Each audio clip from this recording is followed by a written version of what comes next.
Alrighty, well, thank you everybody. Thank you so much for coming. It's fantastic to have you all in here tonight. And just want to introduce myself and the event. My name is Enrique Rubio.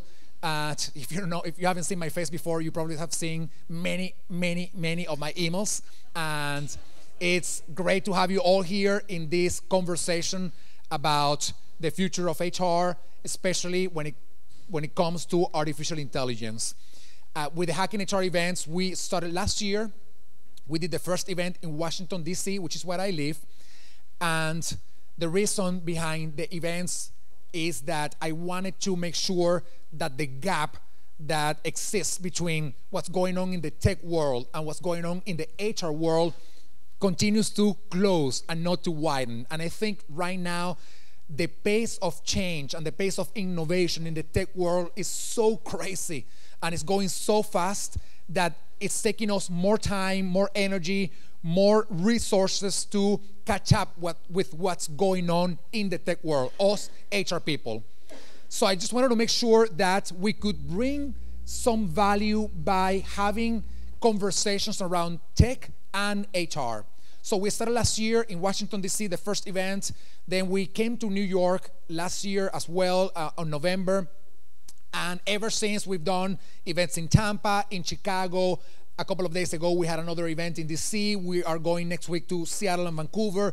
So it's been an interesting thing to do because I continue to network with my colleagues from HR and with my colleagues from the tech world and get them close together, working together, communicating with each other, and not seeing each other as enemies within their companies or as competition for resources or as whatever they see each other. My dream is making sure that HR works together with technology or tech people to ensure that companies remain competitive, thriving in a future that is getting more chaotic and more fast-paced than ever before in the past.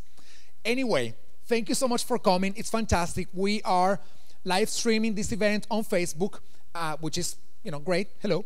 And I wanted to say that to make something happen, to make great things happen, I believe you have to get together with great people. And tonight, I am extremely thankful for all the great people I've gotten together with to make these things happen. They include, of course, the fantastic panel of speakers that we have tonight, which I'm going to introduce one by one as they come to present. The people from Workbench. Have you been here before, Workbench? Who has been here? Just 3 hands. So this is great because, you get to know what they are doing. These guys behind those curtains, they are working on technology. So literally, this is not just an exaggeration. They are actually working on technology behind there. So this space is an incubator for tech companies that are trying to solve complex problems in the world. So what better place to talk about technology than Workbench? Of course, our moderator, Jill Katz, who joins tonight to moderate our panel. Woo-hoo! Fantastic. So we have a fantastic event tonight. Let me tell you a little bit about how it's going to run. We will have 7 presentations and 8 minutes each one. They have a countdown timer, which I also have in front of me. And each speaker will have 8 minutes to speak. Once all of them have presented their talks, we will have a panel in which you will be able to ask questions and interact with the panel, with the moderator, and whatnot. So please, if you have any questions, write it down for the panel. We won't have questions after each presentation. Tonight, unfortunately, one of our speakers, Anurag Harsh from IPsoft, couldn't make it, but I am making it up for you because we have one speaker less by doing 2 things. Number one, if you didn't read about this, we were going to be raffling 2 Amazon Alexas tonight. We're going to be raffling 3 tonight. So that's a little way to make it up for you. And I hope the second way to make it up for you is even more interesting. At 8 p.m., the official end time for this event, we will extend a little bit if you wanted to stay around, and we're going to have 3 demos of artificial intelligence in HR. So 3 companies are here tonight, and they will be presenting their products so that you see what it means. It's not a Terminator, it's not a Robocop, it's an actual computer doing great stuff for HR. So I hope you enjoy that as well, and I hope I'm making it up for one speaker less in our panel tonight. Of course, I have to thank our fantastic videographer and the mastermind behind the Facebook Live and everything else, Bill Prickett. So thank you so much, Bill. He's not even paying attention to me. Literally not paying attention at all. So anyway, thank you so much for coming. And without further ado, I want to introduce our first speaker. Allow me to read his bio. Mark Zuppi, the founder of Aubrey. He's worked from startups to corporate enterprises. Mark's leadership excels at the intersections of business and technology, and he has been featured in trades such as CNN and TechCrunch, and also driving teams to win awards from Google and Consumer Reports. With experience managing a range of different professional resources, Mark fuels business growth by improving employee experience and supporting teams with the proper technology tools. Mark brings together AI and domain knowledge as founder of Aubrey, the HR virtual assistant and knowledge management platform to give employees instant answers. He will be demoing tonight after 8 p.m. And I want to add something else about Mark. He is a musician. He is an executive producer, music producer. He is an artificial intelligence programmer, and he's worked in HR. So he's been everywhere, and he really understands how this technology can help HR. Please help me welcome Mark.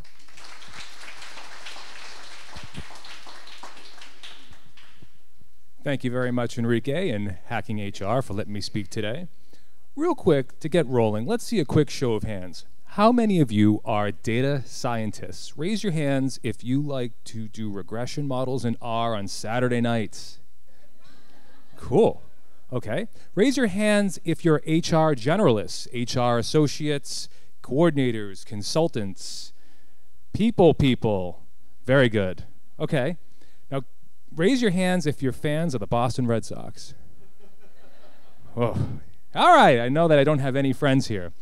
Well, it doesn't matter that a majority of you are not data scientists. What does matter is that you have domain expertise. Now, it goes without saying that today, the entry of barrier for technical knowledge to use AI is high. If I said to most of you, go home and start using AI, you'd be like, how? One of the primary reasons why is it goes beyond just knowing software development. You have to have expertise in whatever method or process of AI that you're looking to deploy. If that's convolutional neural networks, if that's natural language processing, if that's computer vision. But the good news is, over the next 3 to 5 years, the technical barrier of entry is going to come down absolutely significantly. However, your domain knowledge that you have in HR is still going to remain a critical piece to the puzzle. So using AI in the future will be just as ubiquitous and usable as using cloud computing today. Now we can ask, why do we even need AI in HR? HR is human resources, right? Why do we want to potentially bring killer robots into the workplace? Well, we could say for efficiency, for automation, and for insights. But it's actually much more than all that, because AI can crunch more data, and it can crunch more granular data better than most processes that exist today. In a recent survey from HR Open Source, they identified as a canvas of respondents that are in the HR segment that AI, as well as data and analytics, are the top 2 technologies that will impact HR in the coming future. In addition, we also believe that we understand what processes are going to be most affected. I know it's a little hard to read, but I'm going to give you the highlights here. Employee experience, people analytics, and workforce performance are the top 3 areas that they feel like AI is going to bring help with. Now, that means that's a lot of data we're going to be talking about. And unlike other industries like the financial segments, the data that resides in HR is not entirely cut and dry. What data is present in HR? Well, there's a few old people in here with me. Okay. They're like, most people are like, what was that guy? Oh. The data that resides in HR is a bit sticky. Now, it's a combination of both subjective and objective information, or qualitative and quantitative if you're statisticians. Some of the information you'll recognize with your domain expertise is being ice cold. in terms of measuring and understanding. These are retention rates. These are position benchmarks for compensation. These are attendance numbers, in terms of calendar-based times and metrics. On the other hand, there's a lot of information that's subjective, and this is a little trickier.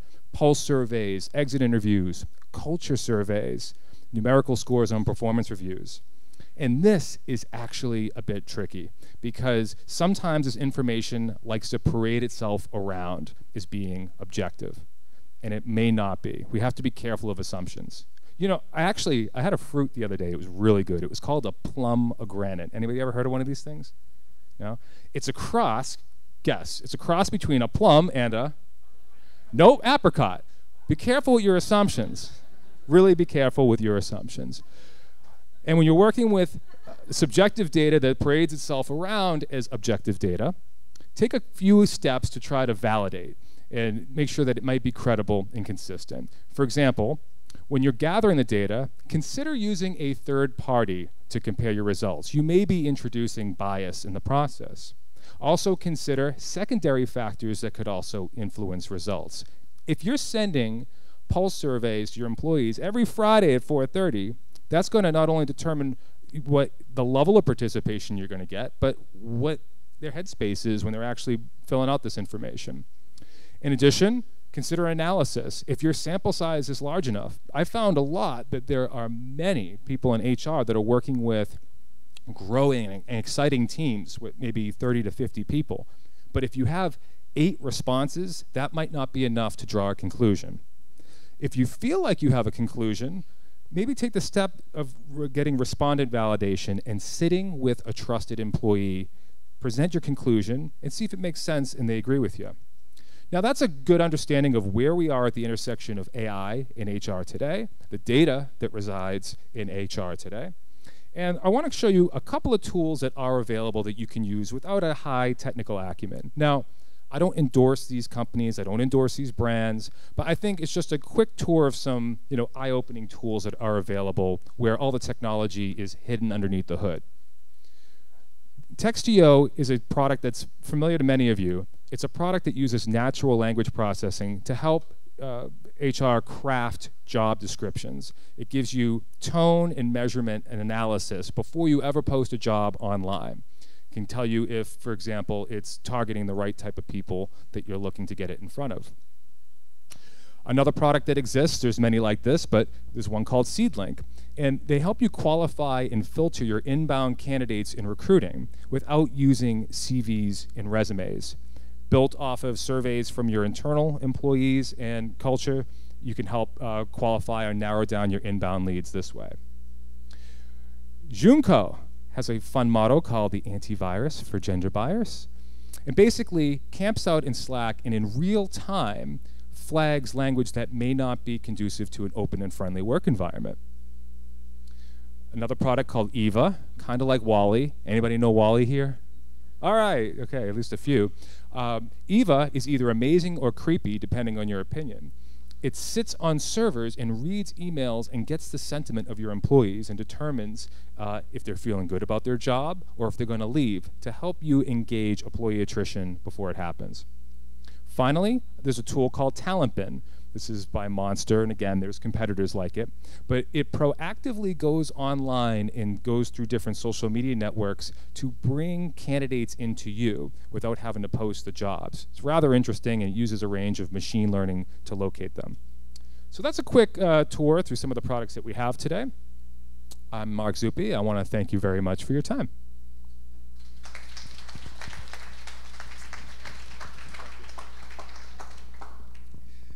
Some AI can be creepy, some AI, or may sound creepy, some AI sounds incredibly useful, but even the ones that sound creepy will add some level of value, like Mark said before. So you just have to think what kind of tools are useful for your function. And one of the things that I always say when we're putting together this event is always before thinking in a specific tool, whether a name or the tool or the actual tool itself, step back a little bit and think about the digital strategy for your HR function. Because without a digital strategy, it will be very complicated to know whether any of these tools will actually add any value to the work that you are doing.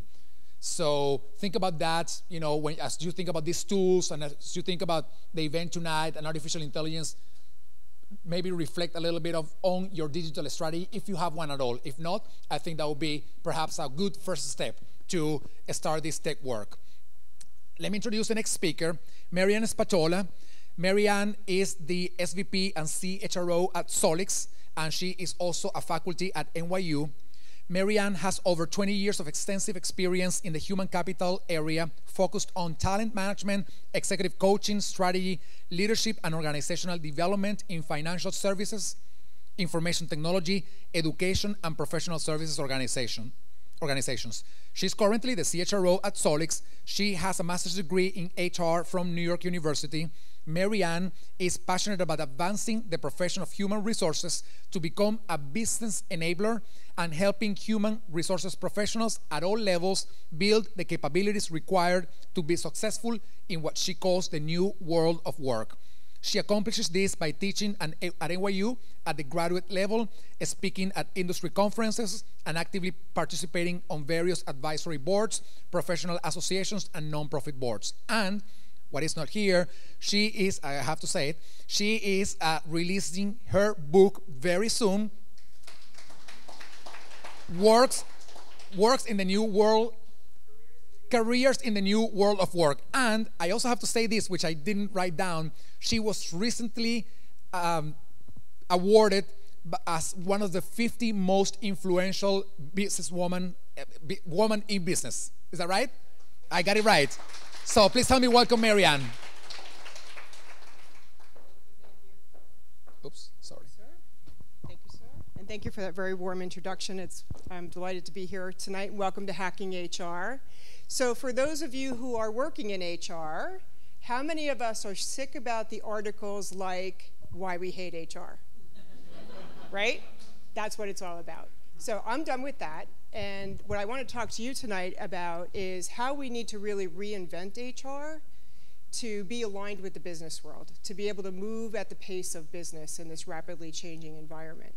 So one of the first things about this that you need to know about me is I didn't start in HR. I don't know how many of us did not, but a lot of us didn't start in HR. I started on the business side, and I worked as an underwriter in the property casualty world. I was a functional head of a business unit for product development, and all before I fell in love with HR. And so it gives me a very different perspective about HR in that I've been on the other side of the desk. And so I understand both the HR perspective and what it's like to receive that. And so my view is all about the business environment, our strategy for our business, and how do we align that with the human capital plan that helps us deliver on our strategic initiatives, right? At the end of the day, if our organizations are winning, everybody wins, right? When our organizations are successful. So the first thing I want to do is look at this survey. And this was done from Accenture. And what they're talking about in this survey is the promise of AI in HR, right? They're talking about how much growth we could expect to see, and they're talking in the trillions of dollars from business profitability in the US. They're also talking about new jobs it could create, which is opposite of what we often hear about AI, right? What do we hear about AI? Jobs are going away. And they will change, but jobs will still be there. What's also interesting about this survey is in this same survey, 3% of the CEOs believe they're going to make the right investments needed to get there. So while they see the opportunity and the promise, they're not voting with their wallets yet, right? And when they're not voting with their wallets, what happens? Not much, right? So that's a problem. It's a disconnect. The next thing we know is AI is fundamentally going to change the ways in which work gets done, right? So we know AI has been around for a while, started way back in the 40s when the first computer came along. It's also what's behind the automatic cars. It's what's driving digital diagnosis in the medical field. It's what's driving chatbots, if you've been engaged with those. So it brings a lot of advances for us in how work gets done. And it will not completely displace jobs.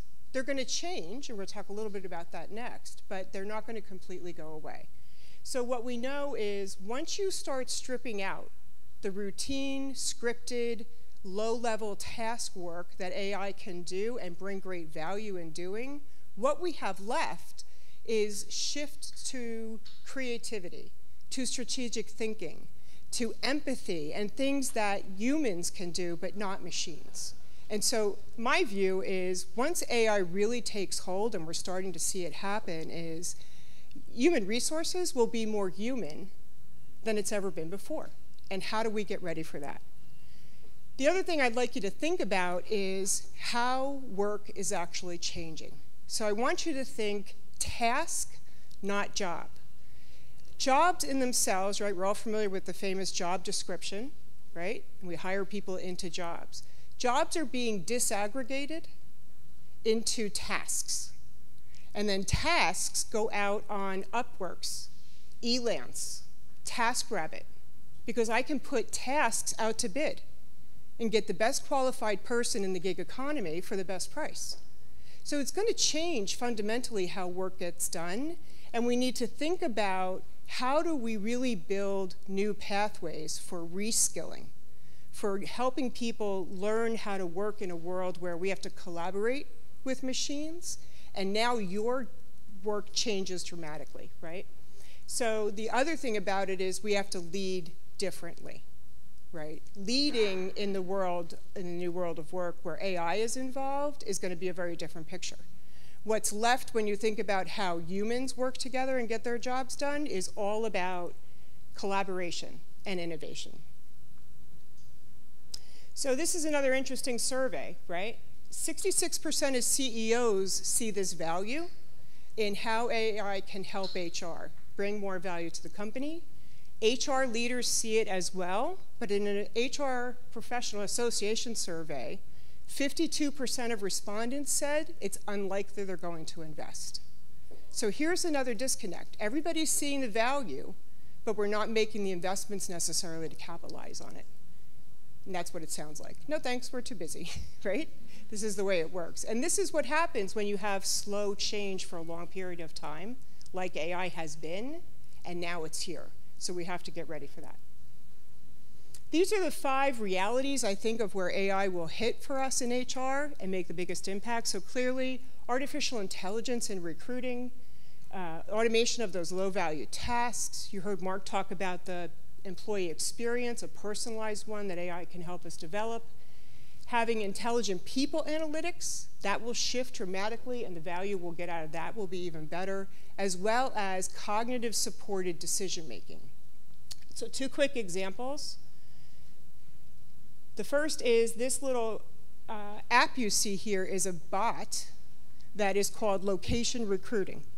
And in 4 minutes, an applicant can go from basic screening questions to qualifying questions to scheduling an interview and getting a link to submit their application. 4 minutes, and it's done. Think about how that's going to change. And then this is, these are 3 bots that my students at NYU built in a 6-week program where they knew nothing about AI from the ground up. And they, yeah, thank you, I'm sorry. I caught a cold this week, sorry. Thank you. So their case assignment was to build an AI chatbot to automate an HR service. So those 3 little icons you see there is Benny the bot, who would do your benefits questions and answer them for you, straight channel right through. We had OnBuddy, who is on your onboarding concierge service for your new employees, helping them guide through the organization, who to meet, where to go, how to find things, right? And the last one was Minerva, who was a career development bot. So you want to be a manager, you want to be a tech expert, which paths you want to be on, take these courses, right? So they built these chat bots. Maria knows, she was one of my students, 6 weeks from the ground up, and they knew nothing. So think about that for our function. We need to be able to do that.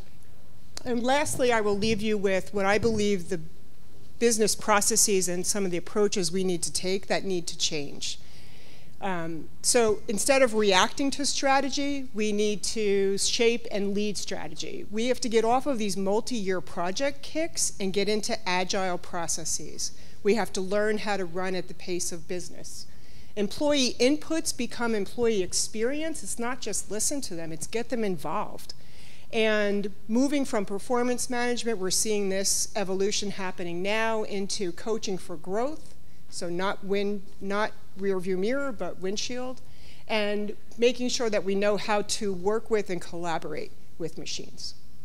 Okay, so I hope that was helpful. That's a little bit about what we think HR needs to be reinvented to.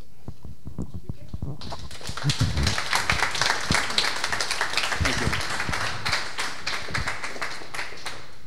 Alrighty, there's I'm guessing that you may have a lot of takeaways tonight, and I sure hope so. There's a couple of things that Marianne said that we've been talking about for quite a while now.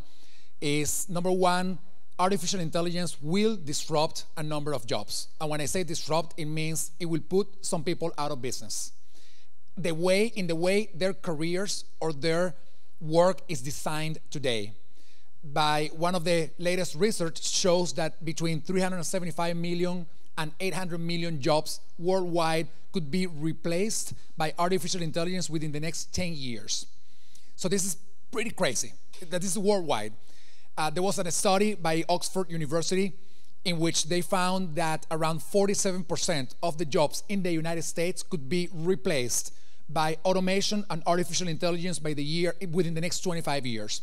So artificial intelligence will definitely disrupt a number of jobs in the sense that some people, the work they do today won't be the same because of artificial intelligence. But in addition to all these jobs that may get replaced by AI, there's another important truth, which is especially particular to AI, but also true to every other technology that we see today in the world. Technology will change 100% of the jobs worldwide. That is a truth that I hope you take away today, because when you go back to your businesses, the work that you do in HR, just write it down, it won't be the same within the next 2-3 years. It will change radically. Somebody was asking me before, do you think that the work of recruitment will change based on artificial intelligence? Are we going to do some different work? Absolutely yes. Because right now, recruiters spend a lot of time doing pre-screening of 100% of the resumes that they get per each position. But with AI, you can basically filter those 100% of resumes and get to the top 10 or 15% that are the ones that truly match the position for which you are looking a candidate, right? So what I'm saying is that whether you are using artificial intelligence today or not, technology and AI, of course, will transform all the jobs, everything that we do. The key question here is, how do we get ready for that, and how do we embrace that technology, and how do we leverage on it to make ourselves either valuable as a function in HR, but also relevant so that we continue to add, well, more value. Anyway, just trying to connect some dots in here. I want to introduce Ann Lustig. She's an advisory board member at Sprout Logics, and is a thought leader and a strategist focusing on the future of the workforce and the impact of artificial intelligence, specifically within the HR function. As head of technology business operations at both Standard & Poor's and Citi Alternative Investments, Ann brought together leadership, organizational planning, employee development, technology, and data to lead the creation of effective solutions to organizational challenges. Ann is currently on the advisory board of Sprout Logics, a technology solutions company which focuses on aligning organizational objectives and employee goals through quantifiable and measurable results. Ann's recent articles focus on the future of HR and the workforce, as well as the impact of AI, including discussions about optimization and the future of job descriptions, very important, salary, even more important, employee retention, empowerment, continual feedback, and recruiting. So please help me welcome Ann.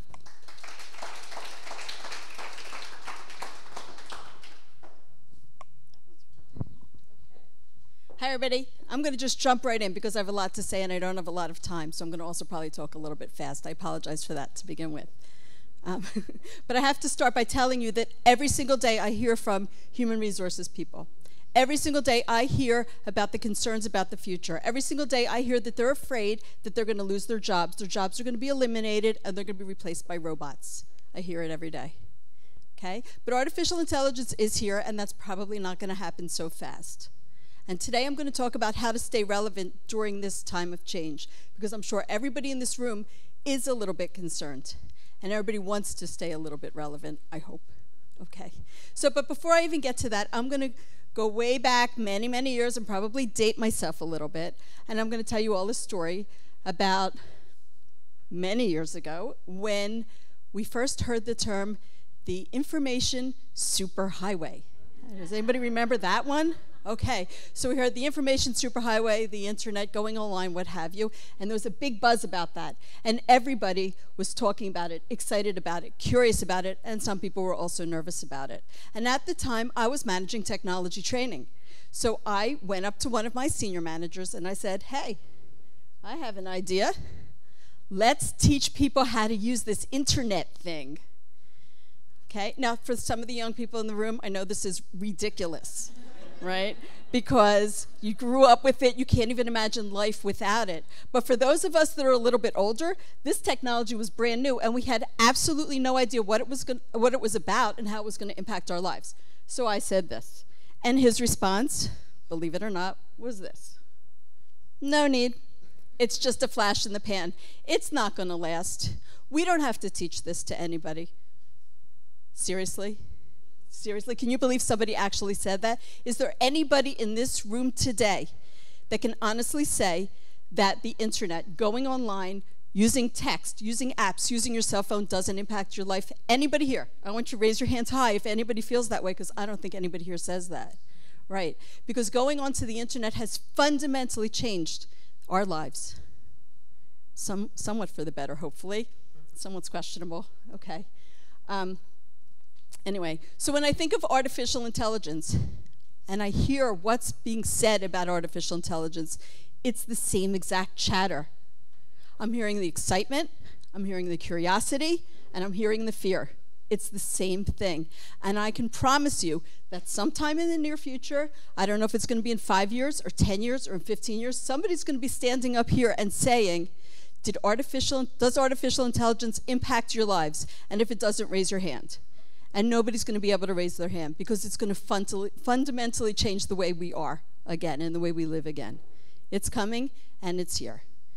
Now, in human resources, before I even get to that, the good news is artificial intelligence currently is in its infancy.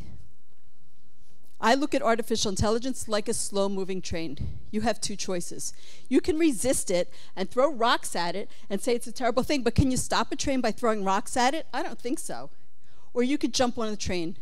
You jump on the train while it's still moving slowly, because at some point it's going to pick up speed. So now's the time to jump on the train. Now's the time to learn about artificial intelligence. Don't wait. Do it now. Okay, now I know a lot of you are here, everybody's here because of some interest in HR, and HR has tons and tons of challenges, right? You have challenges with job descriptions. You have challenges with resumes. Did you get enough? Did you get too many? Do you have time to review them all? Are you reviewing them all well? Do you have some bias incorporated in your reviewing methodology? Those are challenges as well, right? And then you review the resumes and you hone down to a couple of people that you think are really good candidates and you start to scheduling, and that's a nightmare because you're scheduling each person with 5 people with different schedules and the schedules change. And then the questions come in and the emails, and it's taking up so much of your time that you can't really focus on the people, you're focusing on this process. And it goes on, and you narrow it down to 2 more people, and on paper they're exactly the same. But then you go to test them, and their skills are completely different. Or what if they are the same, and what if they are equal? Can you see if either one of them are going to fit well into your organization? Fitting in culturally is a huge challenge. Has anybody here hired somebody who you thought was great on paper, and then when they started, it was a nightmare when they came in? Raise your hands. I bet everybody in this room can raise their hands. Everybody's made a hire like this, right? So that's another challenge, right? Okay, so they come in, you hire somebody, they're on board, and what happens next? Onboarding. And there's lots of questions again. Okay, more challenges. And then they start their job. And when they start their job, we have to give them feedback. And historically, we give feedback once a year. Now, let me ask you something. If you're an Olympic athlete and you get feedback once a year, Do you think you're going to get the gold? I don't think so. Why don't we give our employees the same amount of feedback as we give our athletes? They want to do well, right? Do any employees not want to succeed? They want to do well. We want to give them that feedback. And that feedback needs to be tied. It needs to be tied to training and succession plans and career paths. And you get all this work done, and then what happens? They quit. And you start all over again with the job description. It's a terrible cycle, right? It is, and it's very, very work intensive. And when they quit, you don't even know why they quit. Yeah, there's all these studies out there that say people leave bad bosses. I hear it every day on LinkedIn. I see an article about people leaving bad bosses. But every department is different, and every company is different. So unless you actually collect the data and analyze the data, you don't know why people leave. And that takes time. That's another challenge. The good news is that there are now solutions for every single one of these challenges. There are solutions, I'll say it again, for every single one of these challenges. They all exist. And you need to go out and you need to find what those solutions are. And you're going to sit here and you're going to hear all kinds of different information about artificial intelligence and how it's going to help you. And you might walk out of here and say, you still hate it. You still don't want anything to do with it. It's still the devil. It's your enemy. You're not into artificial intelligence. And you might walk out of here and you might say, you know what? This is really good. I'm really into it. But you know what? It doesn't matter. Because as my friend Michael Corleone said, you're supposed to keep your friends close and your enemies closer. If you don't like artificial intelligence, get close to it. Find out what it's about. Find out how it's going to impact your life. And if you like it, get close to it. Find out what it's about. Find out how it's going to impact your life. Okay? Because you need to know. You need to start learning this stuff today. If you want to stay relevant, you need to get knowledgeable. You need to jump in and you need to read every single thing you can read, every single thing you can find. Find a couple of challenges that you're working with now on your company and find out what those solutions are, what the costs are, what the benefits are, what the challenges to those challenges are, or the risks. And also find out what your competition is doing. Because honestly, they're going to jump on that train whether you do or not. And if that train picks up speed and you're not on it, you're going to be left behind. No, I have one last thought for this, and that's this. Remember that story I told you about in the beginning about the guy who said, oh, it's a flash in the pan? Well, I've kept in touch with many, many people that I've worked with over the years, and I know exactly where they all are today. And I can tell you that the people that embraced technology, the people that were resourceful and came up with potential solutions, the people that went out on their own to learn things, because honestly, it's not going to come to you. You got to go out and find it. The people that are going to go out and find this information, those are the people that are now in the C-suites. They are the CEOs, CIOs, and CTOs in multinational organizations. They are leading companies around the world. I know it for a fact because I know them personally, and they've done amazing because they've embraced the changes.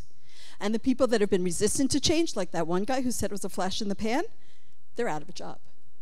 The choice is yours. Start today. Get to know all the information. You don't need to be a data scientist. You don't need to be a technologist. You need to understand it conceptually. Start today. That's it.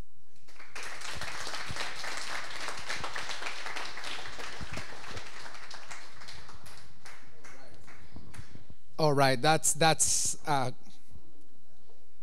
we keep talking about this I myself in everything that I do and everything that I post. If any of you is following me on LinkedIn, I keep talking about embracing change, staying up to date with what's happening in the world. And believe me, I mean, there's no way that we are going to get to become experts in artificial intelligence tonight. And that's not the purpose of this event, neither any of the events, unless you are personally interested in doing something like Mark did, getting ready to become a programmer on artificial intelligence. But if that's not what you want to do and you want to understand what the applications are about, there are many, many events, many things that you should be looking at right now to stay up to date. I'm going to introduce the next speaker, Varun Gupta. Varun is the Director of HR at IBM. In his current role, Varun leads HR for IBM Research, one of the world's largest and most influential corporate research labs, with more than 3,000 researchers in 12 labs located across 6 continents. Varun also focuses on the development and growth of artificial intelligence skills at IBM. Varun has an MBA in HR from XLRI, India, and is currently pursuing the program for leadership development at Harvard Business School. Varun enjoys running and will be running the New York Marathon for the 3rd consecutive year in November, and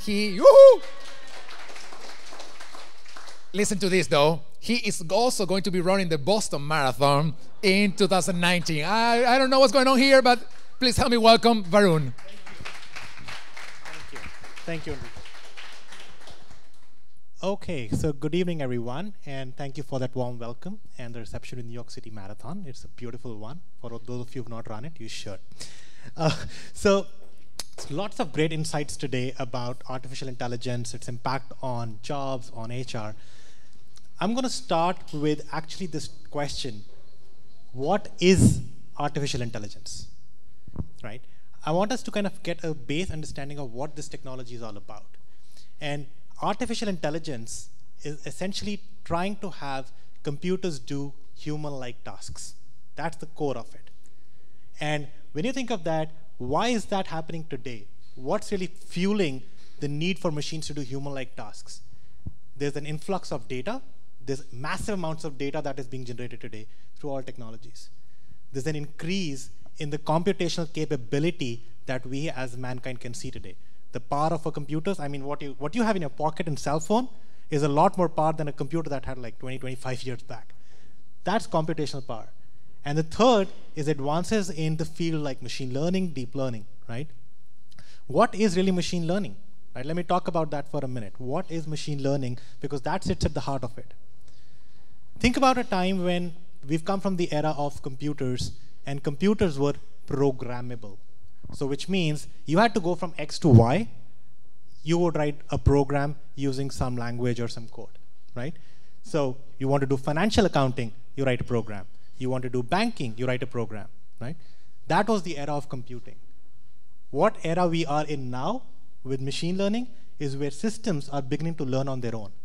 Let's take an example. You want to write a program to describe the face of a human being? Think about it. Let me make another angle to it. You write a program to describe the face of a human being. Now write a program to differentiate the face of a man versus a woman. Let's go one level deeper, right? Now think about trying to describe the face of every person on Earth. You're talking 7 billion programs, right? Easily. Is that even practical? That's where machine learning comes in, when you show the pictures to the machine and it starts programming on its own to understand this is the face of a man, this is the face of a woman, this is the face of this person, and so on. Think about Facebook. How many of you have been using Facebook?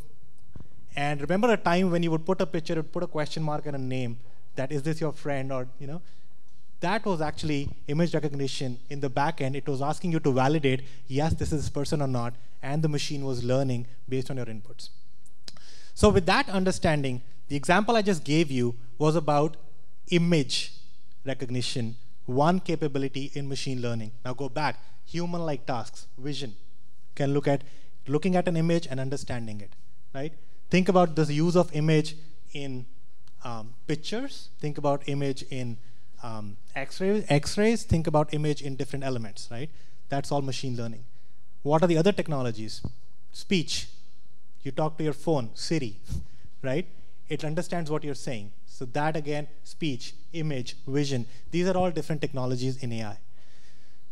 It's important that when you look at these technologies, there's a lot of capability it can bring in, right? But then there is also a certain amount of incapability with the technology. And I call it incapability because it takes time to train this. You can train a machine to look at the face of a human being. Ask the machine to now do something else, it can't. A machine that knows how to play chess does not know how to play checkers. And that's fundamentally different than human beings. Even a 5-year-old, you tell them, show them a dog, they'll know this is a dog. You show them a cat, they'll know this is a cat, right? For a machine, it's doing that process all over again. And that's why we believe that machines and machine learning and artificial intelligence is actually going to augment the intelligence of human beings. It's not going to replace the intelligence of human beings. And you need to understand that that's the fundamental reason why this is going to land where it will land. So with that understanding of artificial intelligence and that it's actually going to augment human intelligence and not replace it, I have just 3 points to make to all of you as HR leaders in how we remain relevant and how we actually shape this for the future. This is the first one. So show of hands, how many of you have kids going to school? A lot of you. How many of you are worried or concerned or take time to understand what your kids learn at school? What are they understanding? Who's teaching them, right? What kind of values are they imbibing? AI is like the child in school today. As HR leaders, we have to be really worried about how are these systems being created and who's training these systems and what data sets are these systems getting trained with, right? So that's where the element of inclusion and diversity comes in. As HR leaders, we need to ensure we create an environment of people who are creating these technologies. There is enough of diversity and inclusion of thought, and then we have the right technologies being created, and we eliminate biases that can creep in. I'll give you an example of a bias, right? There was this, about a year back, there was a study that a software, an AI software, where it was looking at the faces and image recognition, it would have an error rate. And for white males, the error rate was about 3%, right? But for blacks and females, the error rate was 35%. Think about it. What can that mean for us?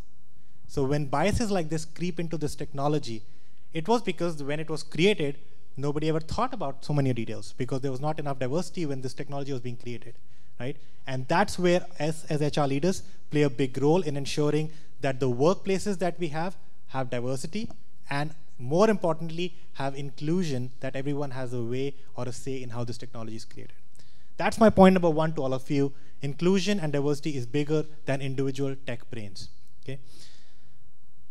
The second thing I want to share with all of you is, okay, that's at a societal level, but in organizations, how many of us, again, a show of hands, in our organizations, in HR, are structured by functions, talent acquisition, compensation, learning? Most of us. Why are we structured like that? Because we're optimizing for the process, right? We're optimizing for scale. That world has changed. That world has changed, and we're now in the world where employee experience takes front and center seat. And that is, by the way, no new news, right? You've heard about this. You know experience is critical. Most probably all of you are working around it. The bigger thing here, or the new news here, is how do you use AI to actually enhance employee experience, right? And I'm going to encourage all of you to not think about AI as adding another chatbot to your process to improve or simplify your process. That's not really changing the experience of the employee. How many of you like to interact with a chatbot, right? The experience changes when you fundamentally rethink the entire process. Let's take an example. Most of you would know Netflix, personalized recommendations of what you can watch, television, or based on your preferences.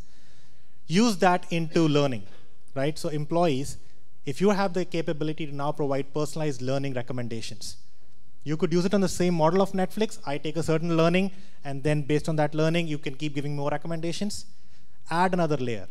Add about understanding what job the employee does today and what skills are needed for that job. Add another layer to say, okay, if you're, for example, a software developer and you want to become an architect, here are the steps, and based on your skills where you are to where you want to go, here is the path. And here is how the skills will work. And then you can actually see the impact of that skill development in employee based on how they're learning, how they're consuming the education, and how they're actually using it in their job. Now, you're suddenly fundamentally thinking not personalized learning recommendations, you're actually thinking career development. And that's the experience you're thinking about. So my encouragement to all of you as HR leaders is when you're thinking about this technology, do not think solely about, let me bring this chatbot in and solve this one process. Let me kind of improve this one pipeline issue that I have. You need to fundamentally rethink what that process will look like and what that experience will look like for the employee. And then the last piece that I want to share with is skills for all of us in HR, right? So as you think about inclusion at a societal level, as you think about experience at an organizational level, and we took the example of skill building using AI. The skills that I think we need in HR for all of us. Let's take a small example again. So if you were to hire a CFO in the past, right? Somebody with 20 years experience, right? Let's call this person Mr. A. And you would hire this person, Mr. A, with 20 years experience. Why would you hire the person with this kind of background? Because they've got the experience and they can bring those insights to that job to make the company successful. Fair?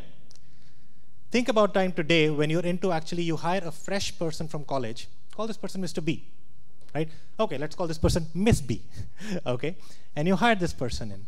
Now, because of your AI capability, where you have all the data, all the information, and all the insights at your fingertips, Miss B already has the entire level of insight that Mr. A captured over 20 years. What does Miss B not have? So you have actually augmented Miss B's intelligence, and if I may say, functional intelligence, using all your AI and your tools. What you have not augmented is the emotional intelligence of Miss B, because she's not gone through all the trials and tribulations that Mr. A has gone through in his learning path.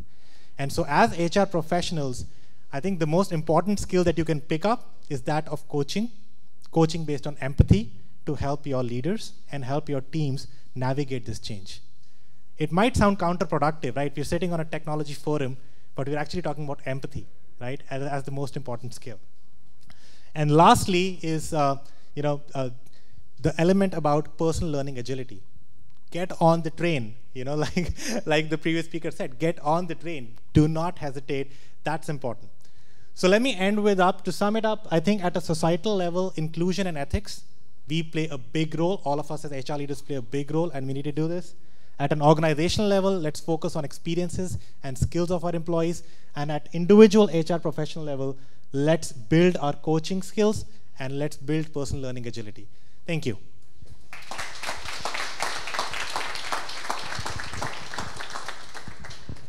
All right. Just by a show of hands, how many of you are following the research from the World Economic Forum or McKinsey, Accenture about the skills for the future? How many of you are following that, like reading on that? Does anybody know what at least the World Economic Forum recently said about the skills that will be necessary for the future? Can anybody take a guess of what you think will be important in the next 3, 4, 5, 10 years? Anything? Blockchain. What else? That's skills. What other skills do you think are going to be important in the next few years? Communication, empathy, collaboration. When you look at the skills that most of these people are talking about, they don't talk about tech skills, which are important. And I mean, don't get them wrong, those skills are important. But as technology takes over more roles that we weren't designed to do, we are not designed to go over 1,000 resumes for every application. We were not designed to do that, but we were designed to sit in an interview with someone and know from that conversation whether the person would be a good cultural fit or a good fit for our organization and our organization for that person. So when you read all these things, all of them are pointing toward building more of the human skills. And that's what hopefully HR will become more of the human side of the HR equation. And that's what exactly Varun was talking about. To connect with those thoughts and how artificial intelligence is also transforming the rest of HR and looking forward into the future, I want to introduce our next speaker, Professor Al Naqvi. He's the CEO at the American Institute of Artificial Intelligence. Professor Naqvi is a pioneer in the field of applied AI in business and strategy, Executive Director of the Society of Artificial Intelligence in Medicine and Healthcare, and the CEO of the American Institute of Artificial Intelligence. Al Naqvi has developed a body of knowledge for the field, culminating in the development of 12 courses, including applied AI in corporate strategy, finance, marketing, HR, competitive intelligence, supply management, and healthcare. In 2017, Al Naqvi published 4 articles on applied AI in academic journals. He has written 2 books, chapters, co-edited upcoming business expert book strategy in the AI economy, and recently launched an academic journal. and also his book on artificial intelligence in HR, which was recently launched. Al Naqvi is currently authoring and co-authoring 7 other books on the subject of artificial intelligence. His seminars, conferences, and lectures are attended by executives of world-leading companies. And also, Al was one of the first speakers in the first Hacking HR that we had in DC in September of last year. So please help me welcome Al. Thank you. Got it. And that's why I don't look like this guy anymore. So yeah, it takes about 8 minutes for light to get from sun to earth. So in 8 minutes, I think we'll be able to capture a lot of things. So this is what we will talk about today. No, I'm just kidding. If you're taking my deep learning class, this is what my board looks like. But if you are you want to read about AI from the business perspective, these are the books that I have written.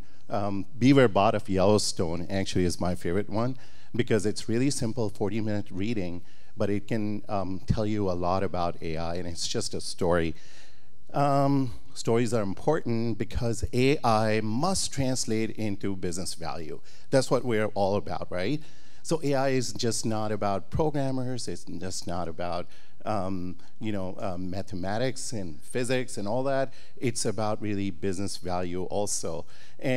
But in business world, you find a lot of people who are not knowledgeable about AI and not ready, not impactful. We're not excited about that as a society. We see it as AI and us.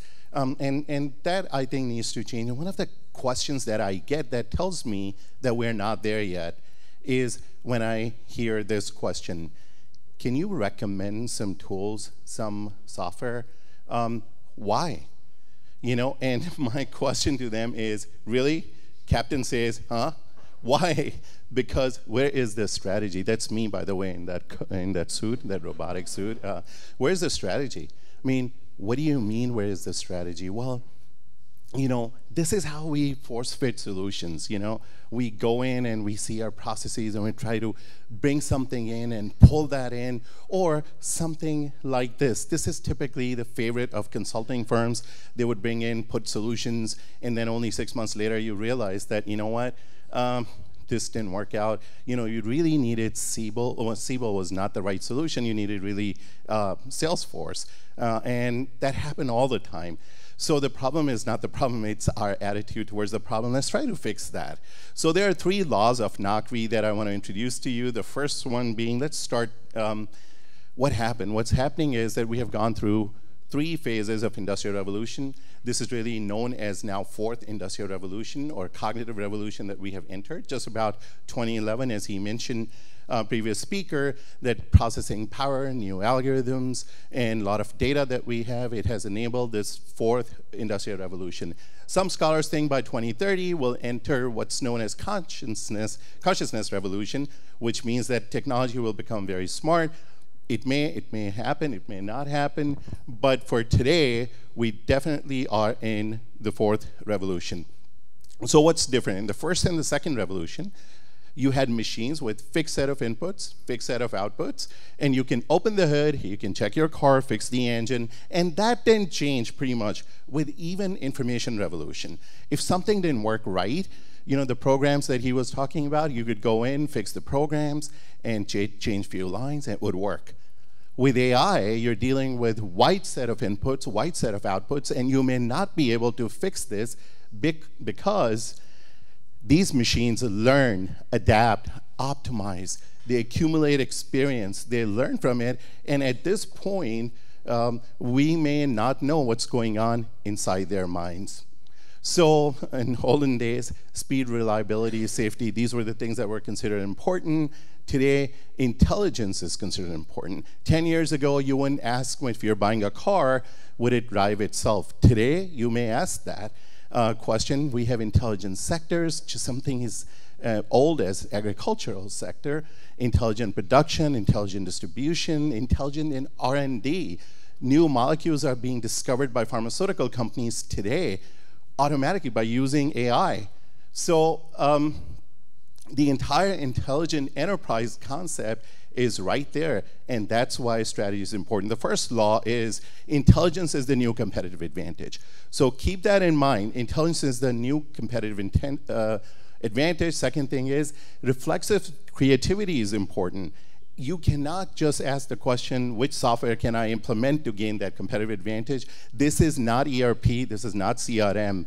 This is your own creativity. If you're Amazon, your algorithm could work better than Walmart, or Walmart, your algorithm can work better than Amazon's. So it's your own creativity that will give you sustainable advantage. Third thing is that techcroachment or tech encroachment.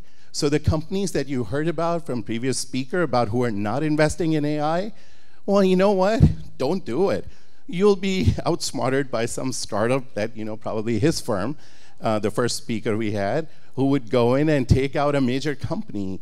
So that's techcroachment. So traditional moats are not applicable when Whole Foods, a grocery store, is purchased by a software company, and so the world has changed. What do you need to do? Well, first understand that we have moved from transact, automate to now automate, and then eventually humanize. So that's important to understand. Most importantly, build a powerful, robust AI team in your companies. And it's not like a person here, a person there. Think about cognitive skills, people from non-traditional people, from cognitive science, from neuroscience, from data sciences. These are scientists who will be running companies now. So you need to establish those teams internally and have them work with the traditional MBA types, which will be hard. So a lot of times, you will, these myths that we throw out, oh, those, scientists, they don't know about money, they don't have people skills, they're not strategic enough. Are you kidding me? They run Silicon Valley. They know more about our brains and our psychology when they design companies like Facebook. They know about people's skills and they know about money. They raise their money then for their firms. And they are very strategic people. So, so one thing we need to do, number one, is understand how AI will impact your company's strategy. Meet with marketing, meet with finance. When Citibank announces they'll be laying off, 10,000 people in the next 4 years, what is HR doing about that? Did HR sit there with marketing and with asset management and ask them, okay, what processes are being automated?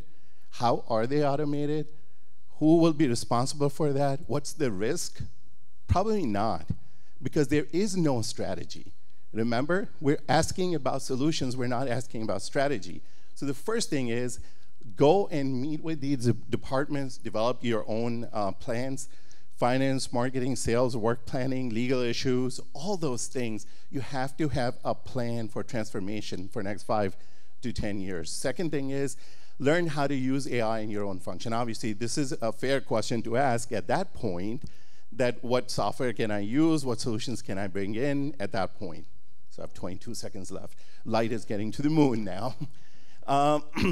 Understand how AI will impact society. This is very important. Anyone who tells you that it will have no impact on jobs, go check out a town from Illinois, Midwest, and you would know that, that whole consultant crap that they say that, it will create more jobs and all that. No, we need to work on that. We need to retrain people. It will not create jobs itself.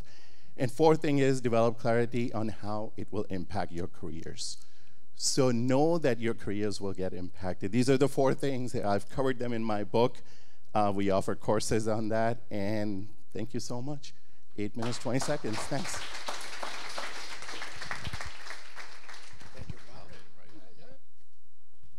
Great.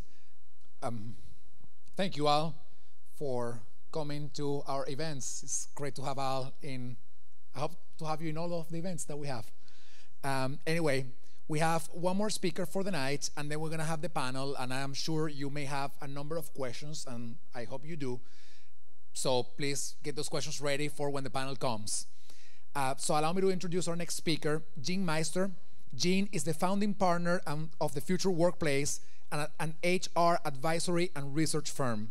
She's the host of the Future Workplace Network, a consortium of heads of HR, talent, and learning.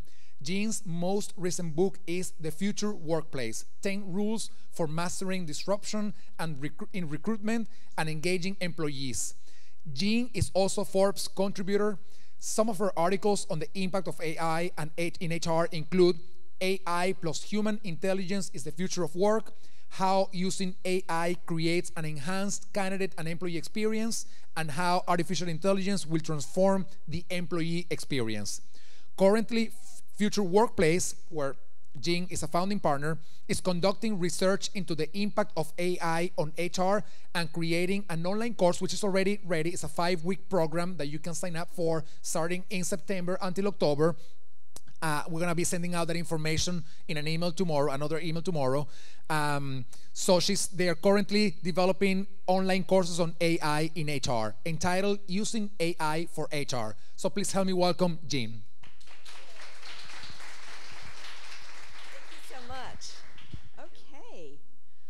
Right. Well, this date was perfectly timed because we announced today a new course using AI for HR. So I'd love to get lots of feedback. So are you ready to take the challenge? That's the question. And I believe the answer is yes. And I'm going to share why and how AI is being used in HR. I've actually spent the last 6 months creating the content for a 5-week online course and identifying about 24 what I call HR pioneers, how they're using AI to totally transform and enhance the employee experience. And that, I think, is the big issue. We had a lot of hand raising about how many people are in HR or not in HR. How many people can see themselves working side by side with a chatbot or an intelligent assistant? How many people? Well, you're absolutely right, because the recent survey by Gartner predicts that by the year 2022, 1 in 5 of us, 1, 2, 3, 4, 5, are going to be working side by side with some type of intelligent assistant. So here's 3 questions I'm going to address tonight, and look forward to many more questions on the panel. What is AI? I'm coming right after somebody from IBM, but I've just interviewed someone from IBM for my Forbes column, so I'm using the official IBM definition. I think this is the really interesting question. We're not going to debate any longer if AI is going to be used in the workplace. Of course it is, right? The question is how, and what are you going to do about it? How do you identify stakeholders in your organization to go along the journey? Because this is not a journey you in HR want to go on alone. And so those are our questions. Sort of the standard definition, a system that processes information, and this is what I think is important, makes decisions using human intelligence. I wrote the Future Workplace Experience that came out last year and interviewed Diane Gerson from IBM and about 5 or 6 other IBMers. And one of the things that I thought was really very surprising and impactful was the patent that Diane holds as the CHRO of IBM, along with another researcher, on predictive risk retention. And so we talk about AI managing and processing data, but the real power is to be able to make some predictions on that data. So think of this, with this patent, IBM uses this inside the organization as well as sells it externally to be able to look at employees across the globe and look at their location, their geography, who their manager is, their job role, their engagement scores with as long as their manager engagement scores, and make some predictions as to who is likely to possibly leave the company, but then doesn't stop there, creates a playbook for managers on what to do about retaining top talent. So I think it's a really interesting example of how AI can get in front of helping us work smarter in HR. That's, I think, the bottom line here. How can we work smarter? So why aren't more executives adopting AI in the workplace? This is a really interesting piece of research from McKinsey, who does quite a lot and follows the topic, and see if you could relate to this in your company. It's a survey of 3,000 executives across 14 industries. 41% admit they actually haven't adopted it because they're not sure how, right? So now my question is, well, what about HR? You know, how does that sit within HR? Well, it turns out, what do we think? Do we think more people are adopting it than the 41% in HR, or less? How about a lot less? A lot less, okay? This is a peek at some research that we're releasing at the end of the month. We interviewed a sample of 600 HR leaders across North America. Actually, only 6% are actively deploying HR across what I call the employee life cycle to enhance and transform that experience at work. So then the question is, as I like to think of it, what's the art of the possible? What could you be doing differently across the employee life cycle? And this looks at how AI is being deployed across recruiting, onboarding, and learning and development. And I'm just going to briefly walk you through that to really think of, you know, this is happening today, and I'm proud of the course that we're launching in September, because we've really it was created by and for HR practitioners by a board that included GE, Intel, Corning, EY, a lot of the practitioners that are actively using AI. So we heard a little bit about Texio from our first speaker, AI assisting in actually helping to write job descriptions. And what happens there is they're able to flag some of the words that could be biased. Now, full disclosure, I don't happen to agree with some of those words. For example, see if you agree with this. They've identified synergies and stakeholders as words to flag that are sort of male dominant. But here's one I definitely don't agree with. They've identified the word rock star as something that's biased against females. Well, I call my daughter a rock star every day. So I guess they still have to interview me. But Texio does have some impressive results, right? They're using artificial intelligence to look at video responses, gestures, intonations, and supposedly with someone where English isn't their first language, they're able to really identify their skill set in a more unbiased way. During the recruiting, the chatbot, we've created a technology roadmap. There are actually 350 venture-backed firms that are AI firms that are targeting the HR space, right? That's a lot of them. So recruit chatbot, I have two examples following from Marriott and Hilton. What impressed me as I was researching and writing this topic was how many companies that aren't in the technology space, that are forward-looking HR pioneers that are using AI to reinvent the sourcing, the interviewing, and the recruiting. The candidate takes part in a video interview. You've probably seen HireVue and Montage, and this is, you know, just really helping someone identify the responses that someone has in a video interview. As we go through onboarding and employee service center, think of all the frequently asked questions that are the same, by new hires that join your organization. And this is sort of a natural area for AI to really help and improve that process. And then finally, learning and development. I've identified a couple of really interesting firms that are using chatbots in the coaching and performance management process. So how many people have heard about the Ebbinghaus forgetting curve, right? Which basically says that if we remember the days when we were cramming for exams the night before, we now know why it never worked.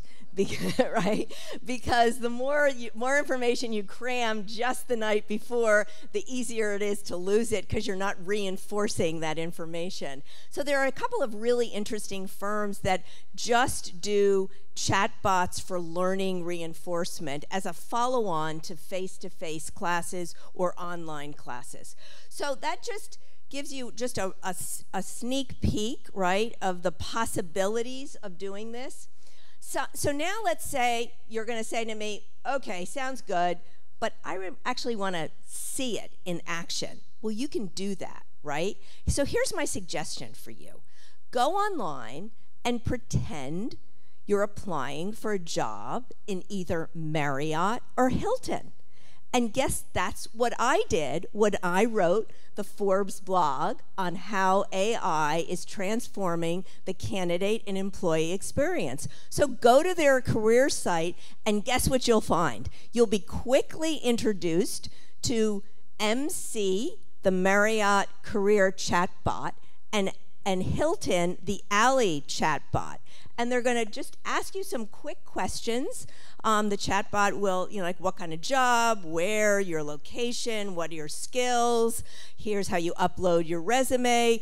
Think about it. For those of you that may or may not work in recruiting, the biggest issue in recruiting is that big black box that your candidates fall into when they go on that career site and they don't hear anything.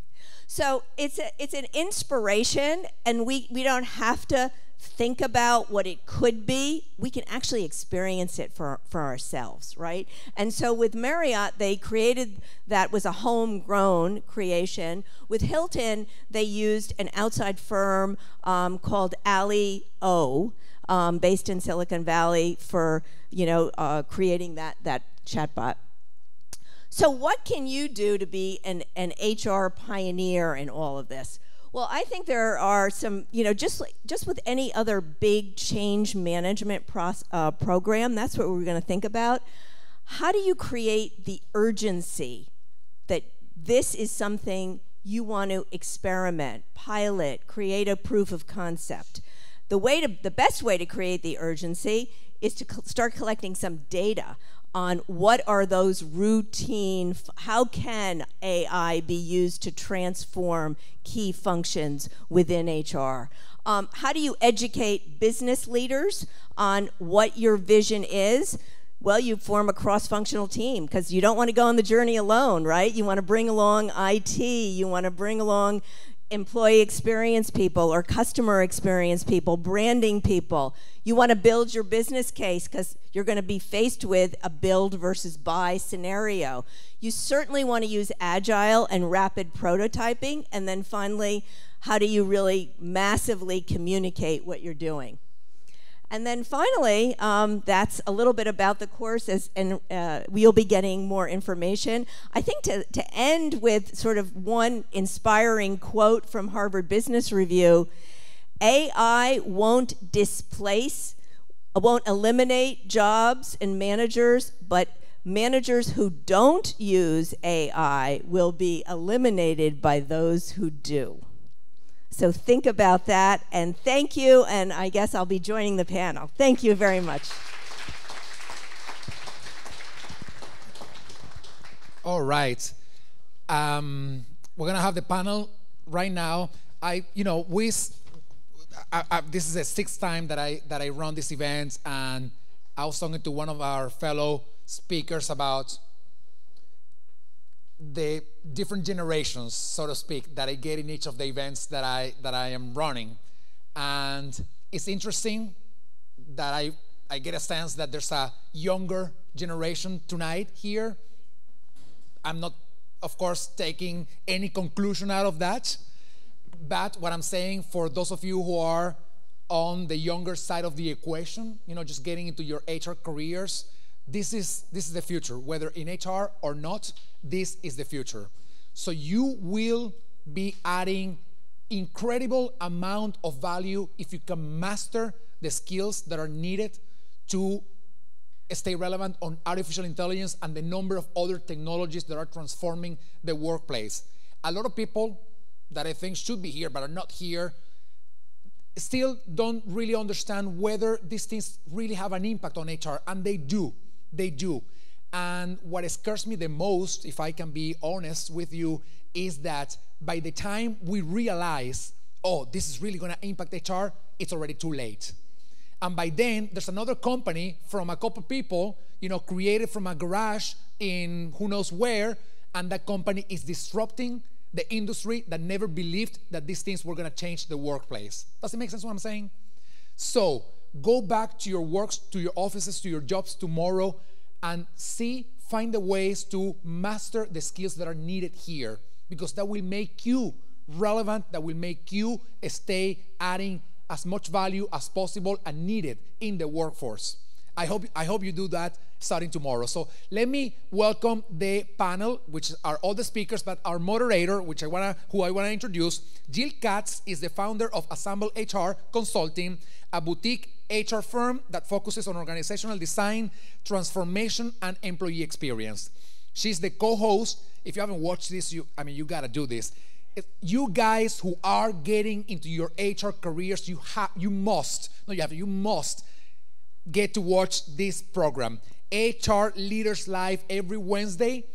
And they speak about the future of work together with two fantastic people. Christopher, who is in Europe, I don't know exactly where he is, London, and Matt Burns, who is going to be one of our speakers at the event in Vancouver next week. Fantastic guy. Jill is a seasoned executive coach, facilitator, and human capital expert with more than 20 years of success in the fashion, retail, digital technology, media, and banking industries. She's best known for her 3 C's approach: candor, courage, and care. Jill has held HR leadership roles at USA Networks, IAC, Ann Taylor, Calvin Klein, Eli Tahari, and Macy's. She's certified in assessments, including Gallup Strength Finder, Hogan's suite of assessments, and several 360-degree feedback methods. That's a new thing that technology is creating, 365 feedback assessments. Jill earned her Bachelor of Arts in Psychology and Communication from the University of Michigan. She is a very proud mom, devoted wife, and dog lover. Please help me welcome Jill and the rest of the panel. Good evening. Hello, hello, hello. All right, I want everyone to stand up. Yep. Everybody stand up. Okay, this side is A, and this side is I. Okay, we've got artificial, and we've got intelligence. Remember, more beer, less filling, or what's that? Tastes great, less filling. Okay, I want to hear A, then I, then A, then I. We're going to start with I. Ready? Go. Stop. I think the artificial side. We're going to try it one more time. This time we're going to start with the artificials, and we're going to see if artificial is more important than intelligence. Okay, let's hear some A's.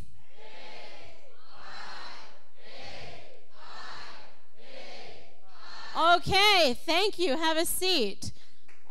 I started my career in HR by accident. I was also on the business side. But at one point in time, I was the head of HR at Calvin Klein. And we had the largest underwear brand in the world. So I can tell you anything you want to know about underwear. But the fun part is that underwear is called IA, intimate apparel. And so for the past 2 years, as I've been trying to learn more and more about artificial intelligence, I'm constantly trying to remind myself it's AI, not intimate apparel. So thank you for joining us this evening. We're going to try to get everyone going. The panelists, please take your seats. I'm going to take this end seat because I move a lot. Let's give it up for these panelists.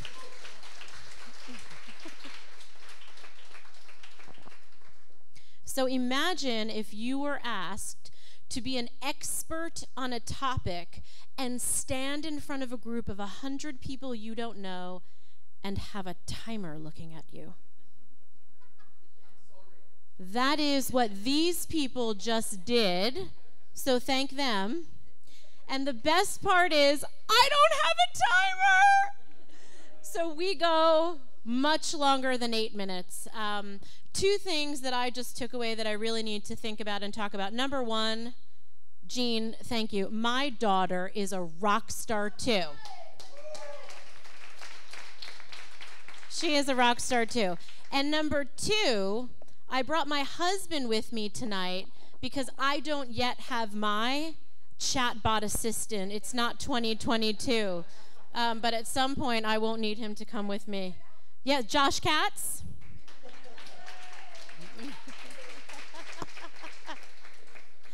You can take a selfie with him later if you like. So I am hoping that we're going to have a lot of questions this evening. The amount of information that I just took in was outstanding. Hearing about all the programs that are out there, hearing about what is happening in the world, hearing so much about artificial intelligence has blown my mind. And one of the things that really struck me is that someone was talking about the fact that this is the Industrial Revolution is when all of this began, right? So this isn't new.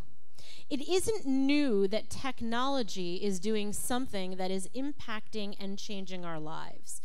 But for some reason and somehow, AI seems to be coming in a little bit bigger or a little bit louder than some of the other changes. So I wanted to start off by asking Al, just to put you on the spot, and also because you have the microphone.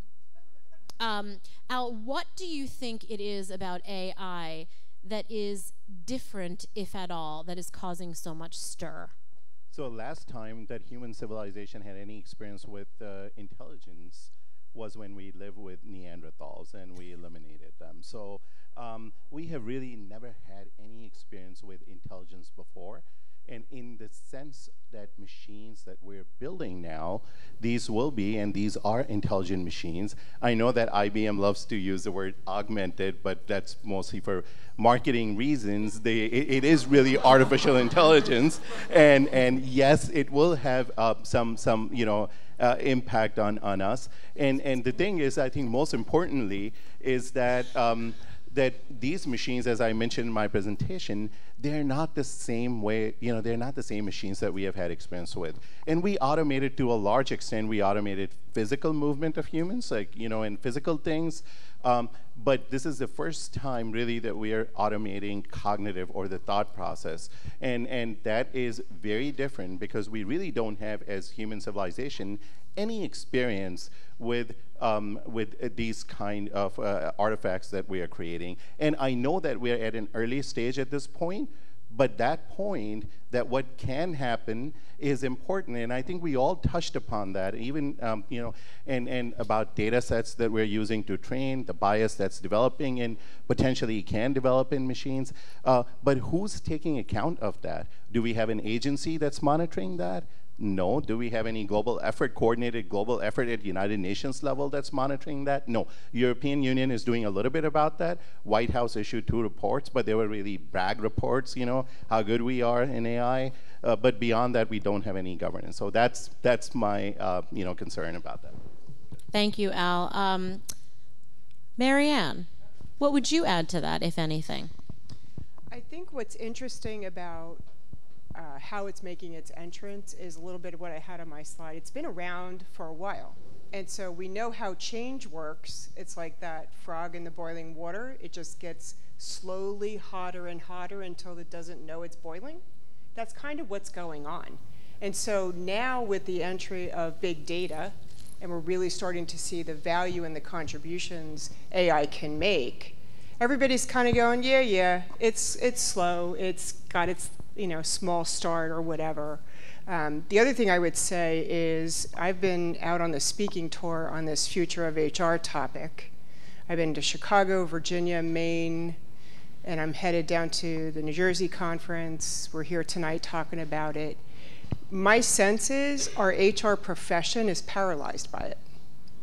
And you've seen in lots of our presentations tonight, CEOs who see the value but don't get it, who aren't making that investment in it, and we've got HR leaders that don't know what to do with it, or I hear a lot of retort about, yeah, but not us. It's not us yet. And so closing that gap, I think, is going to be one of our biggest challenges. And everybody who's been in HR will most likely agree with this. If AI becomes an HR thing, it will fail.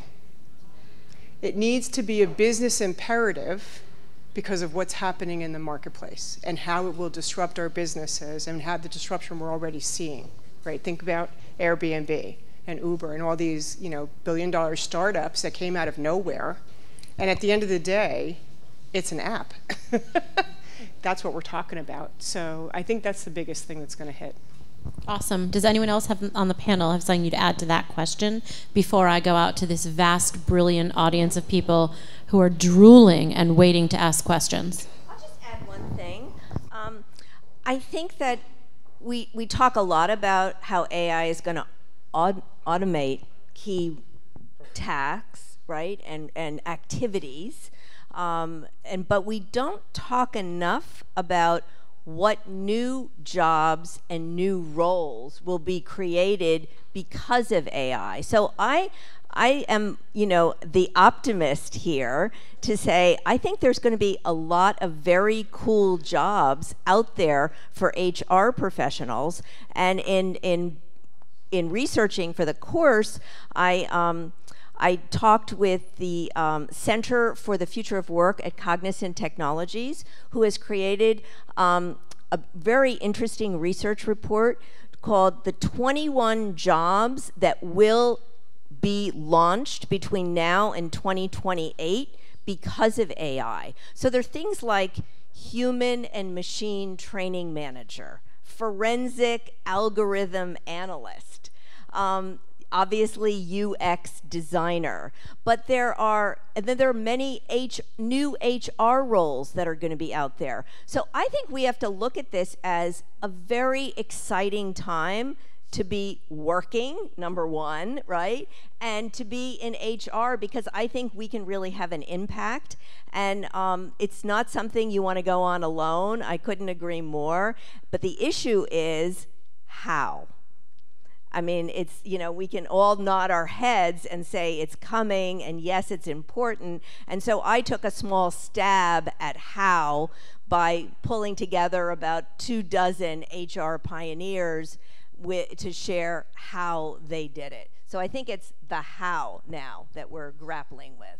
I think that's a great point, and I'm going to throw out to the audience, but something I'd like to come back to later is, in listening to your presentations, I heard some folks say that jobs are going to go away.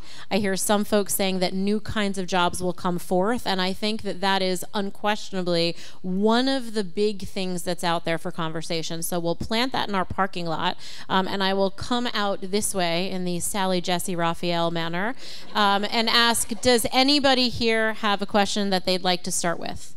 Don't worry, I will embarrass you. What's your name? This is Greg. Everyone say hi to Greg. Hi. I work developing talent matching software for the internal business. So one of the things that we think about when we think about artificial intelligence is kind of like the black box.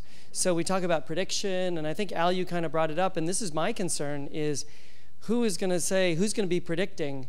Some algorithm is going to say, I'm better than somebody else for a candidate, and you're going to say, well, wait a minute, what was the criteria? And so when I think about it, I think about an AI agent, something that I can say, go out and get me this. And so it goes and pulls it out, and I know what I'm telling it, and it's going to go back and do it for me. But I'm just wondering if people are going to kind of react negatively when they say, oh, Greg, you didn't get picked for that because, well, it told us that you didn't get picked for this. And we're not going to know what that means. And that's what I'm worried about, like your reactions. It's a great question. Anne, do you want to take that one? And I don't know if I'm really answering this directly, but I'm going to tell you that with most artificial intelligence, there is an element of machine learning. And that means that the intelligence goes out there and it learns from what happens, and it constantly refines and improves its processes.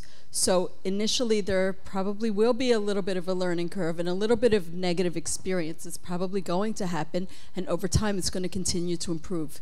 It is a very young technology, and it is going to grow, but machine learning is huge and will definitely help with it.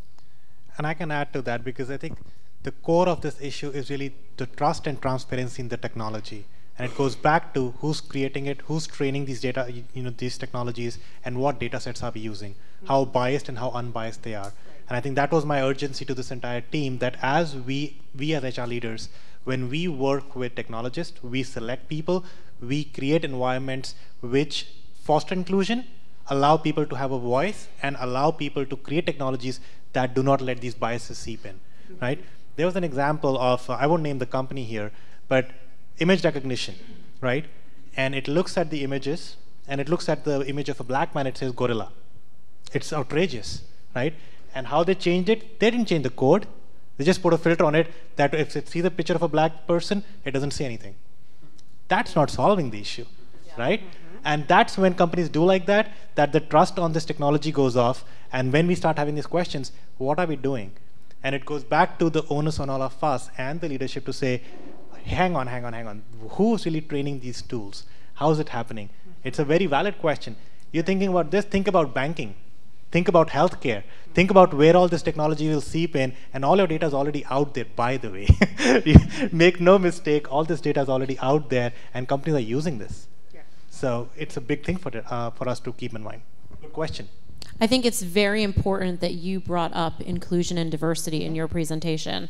And I think it's really interesting how you're talking about the application of it, which is there is this intervention, if you will, with automation and machines and robots or whatever it might be, but it is incumbent upon us as leaders or human resources partners to ensure that the people we're actually bringing in or assigning to the tasks are representative of the culture. Absolutely. So that's a great call out. I see a question in the far back, and I didn't get all my steps in today, so I'm gonna get to my friend over here. Can you scream your name to me and embarrass yourself? Let's meet. Right in front of everyone. I'm Jill Katz. Hi Jill, Paul Mastrangelo. Paul, everyone say hi to Paul. Hi Paul. Hi everyone.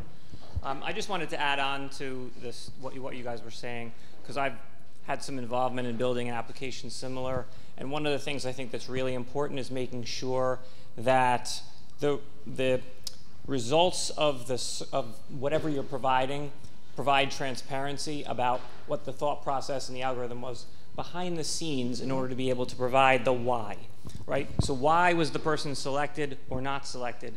That way you can make sure, especially when we're working with data sets that may not be fully accurate, you can always really understand, do I need to go back and change something? Is there an error there? Something like that. Excellent. Thank you for that. Thanks. Do you have something to add to that? Yeah, I just wanted to add this job of the forensic algorithm analyst that was proposed by the Cognizant report is to do just that, to really go under the hood of the black box and understand the assumptions and the input and to translate that to the business. So I think that's why you're going to be seeing new roles, because work is just going to be done differently. How we recruit and develop people and decide who to promote is going to be done differently.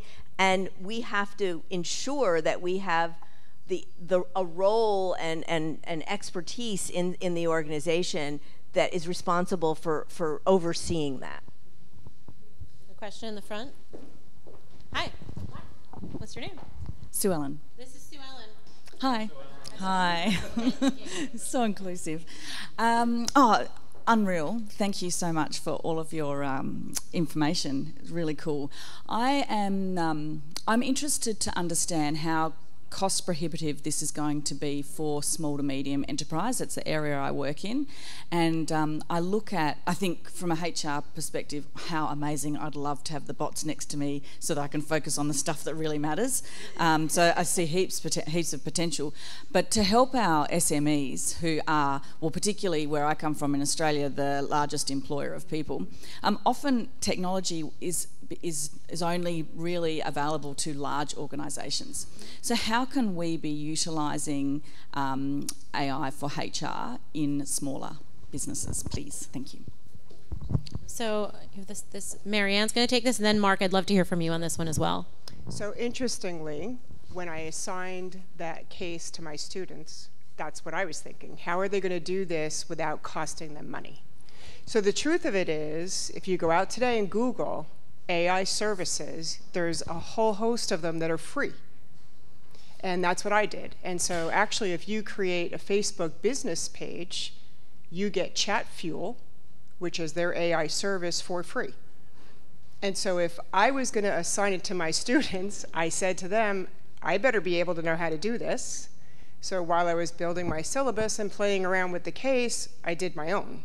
So if I can do it, you guys can do it. And you can find free resources. So it's just going to require you to do the I agree, legalese around it. But there's free services out there and available. Microsoft has their own built-in. Facebook has their own built-in. So there are ways for you to get after it and play with it. Like Jean was talking about. Yeah, IBM has one.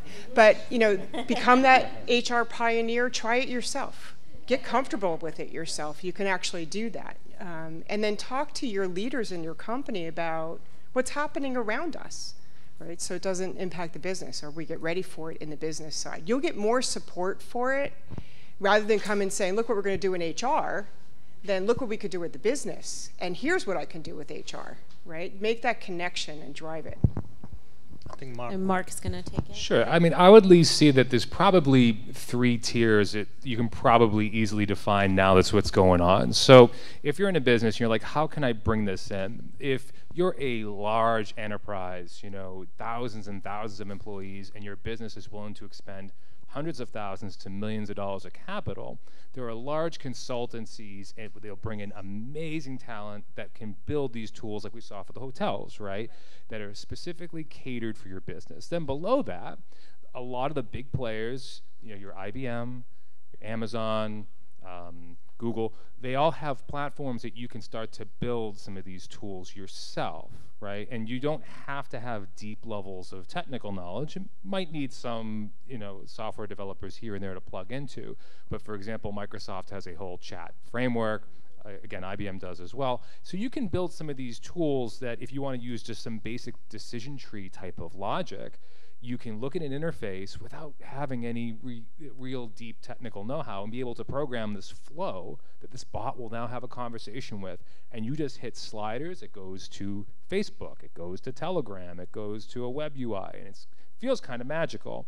On the last level, there are many startups that are coming in, into the space, and they're trying to tackle specific challenges, right? So if recruiting, I think, was mentioned in obviously a couple of spaces here, because it has one of the highest capital expenditures for business.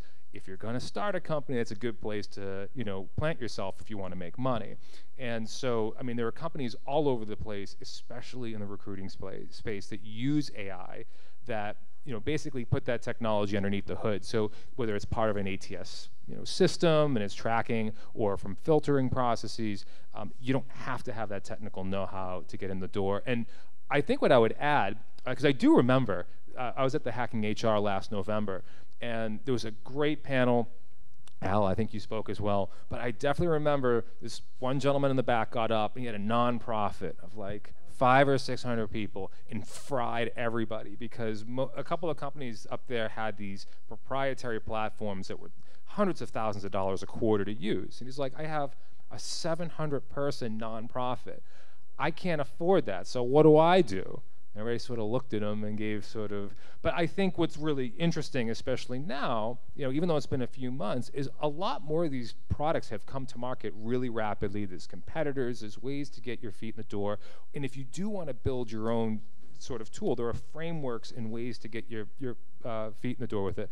I feel like I'm rambling, but there's also one more piece I would add, is that if you have any sort of basic background in computer programming and learning Python or something, because they're not entirely all that difficult. There are courses you can pay $15 for, like on Udemy, that will give you like a massive blanket of knowledge to get into working with some of the data, building your own CSVs that you can start importing to Excel and using at your work every day. Thank you, Mark. Coming all the way over here. Then I'll go back to that side. It's all about being fair. Sorry? Just wanted to add Go something ahead, to please. that. Yes. Okay, really quick 2 or 3 questions that came in. Let's go back to the governance question real quick. So if anyone heard about Russian bots, which interfered with our 2016 elections, allegedly, that's AI. You heard about, obviously, Facebook. You heard about Cambridge Analytica involvement. You heard about Uber, all the things that happen. And you have seen the history, human history, with nuclear technology, with climate change. So we cannot just take a positive attitude about this only because corporate America tells us so. Only because they sponsor our programs, they throw money at us. We need to take. Stephen Hawking, he was a smart person. End of his age, he was dying, and even then he was telling us about the And I, more than anyone, I'm very positive about AI, but at the same time, I want to be responsible about AI. So we need to have a governance mindset at all times. And we have seen real examples where it can be manipulated, and it was used to our most sacred institution, democracy. It interfered with our democratic institutions, and it's not me saying, it's our intelligence agency saying. So we need to be careful about AI. In terms of opportunities, they're out there. For the forensic part that she mentioned, that's true, but something it's not like a person sitting and looking at neuron by neuron, just like we cannot analyze human thought process, that how did this thought process was generated.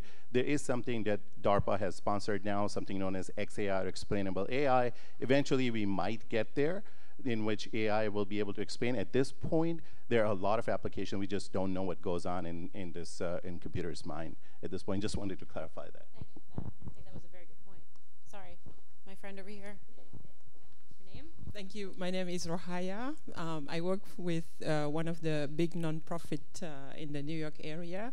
And for us, the vision for AI is really what we need, because we operate in emergency environment. And critically, we need that, and we're really behind. We're still operating on SAS, ERP.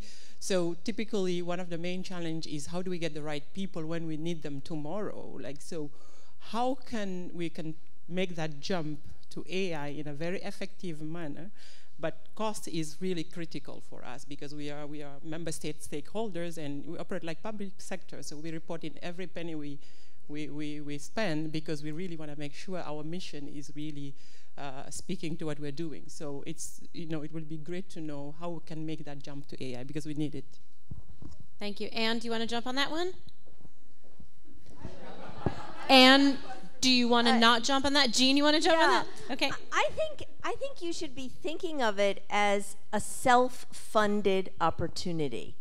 And one of the ways to do that is to identify, as you've started to, the business problem you're trying to solve, and then acquire the data on how AI would help solve the problem, and then make some projections on how AI is going to deliver a better result. So if you just take recruiting, right, and a business problem is identify top talent faster, get them ramped up to be competent faster. You can start in key in-demand roles, right? And you can start to build some models.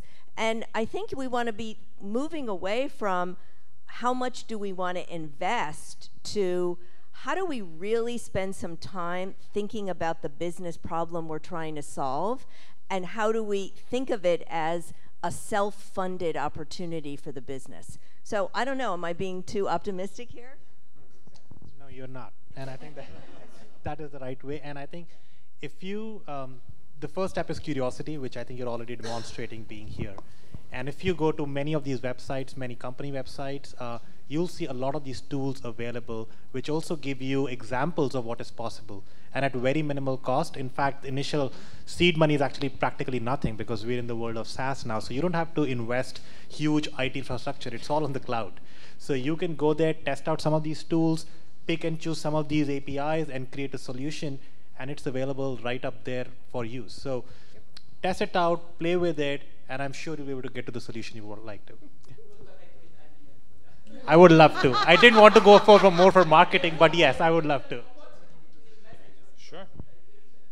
So I mean that's good if you're creating something. You know what he's right. If you're just creating something simple, but in reality, one of the most important questions that we get asked by companies is, how can I launch this function? Scarcity of resources is enormous. You really have to go through three, in data sciences and AI, you have to go through what I call 3 Super Bowl stadiums full of people to go and finally identify one good resource in data sciences. So, and you do need that expertise, and it's rare. It's rare. There are very few, and a lot of schools have now started these programs, and we have people that are coming out. But second thing is about data.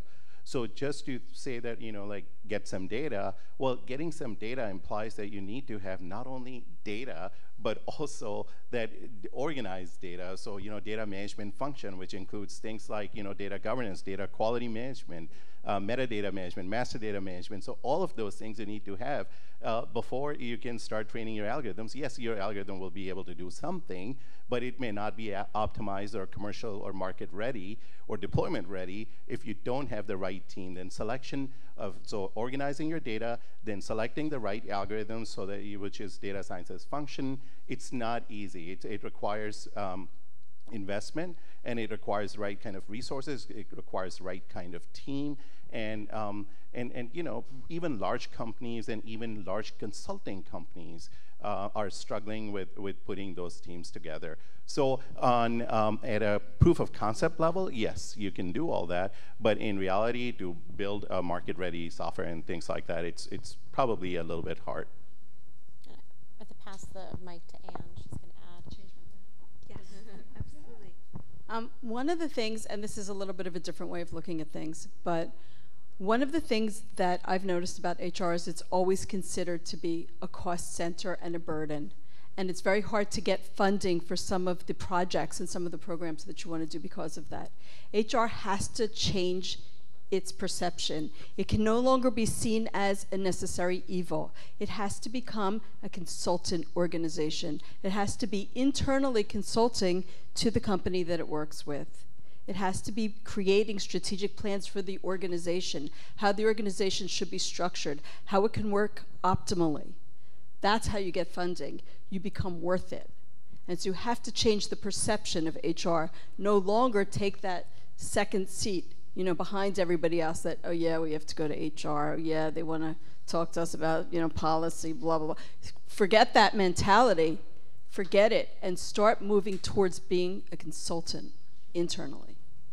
Thank you, Anne. We have time for one more question, and I'm going to call on my friend Gabe Gurman over here. So Gabe, everyone say hi to Gabe so he doesn't feel alone. Hi, Gabe. Thank you. So first, a quick comment. I've been involved with technology for the past 30 years, many years in IBM, and 5 years in HR tech. And I have to say, HR has always been the laggard corporate function in terms of technology, right? It's the lowest in the totem pole in terms of cost centers.